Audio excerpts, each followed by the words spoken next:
Let's go together. আজকেও আবারও চলে আসলাম আমরা আইসক্রিম বানানোর জন্য। কিভাবে বাসায় বানানো আইসক্রিম আপনার বাচ্চারা খেতে পারে সেই রেসিপিটা আজকে আপনাদের সামনে তুলে ধরবো। এটা কি আলিজা, এটা কি বানানো হয়েছে? মিল্ক বারকে গরম পানি দিয়ে গলানো। আচ্ছা, মিল্ক বারকে গরম পানি দিয়ে গুলিয়ে নেওয়া হয়েছে যেন এটা স্মুথ হতে পারে এবং আইসক্রিমটা সুন্দরভাবে হতে পারে। এটা কি? মিল্ক বার এবং ডেরি মিল্ক গলানো। আর এটা কি? Dairy milk.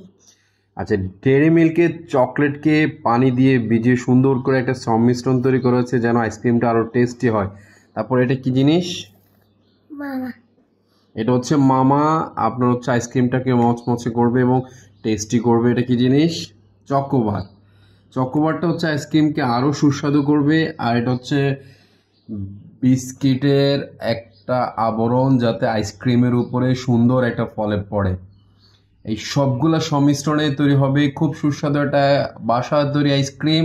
আর সেই আইসক্রিমটাকে আইসক্রিমের রূপ দেওয়ার জন্য আমাদের কাছে আছে দারুণ একটা প্যাকেজ। এই আইসক্রিমের পটের মধ্যে যখন আমরা আইসক্রিমের লেয়ারটা দিব তখনই সুস্বাদু বাসায় তৈরি একটা আইসক্রিম পেয়ে যাবেন আপনারা। সবাইকে ধন্যবাদ জানিয়ে আজকের মতো এখানেই বিদায় নিচ্ছি। আসসালামু আলাইকুম রহমতুল্লাহি ওয়া বারাকাতুহু।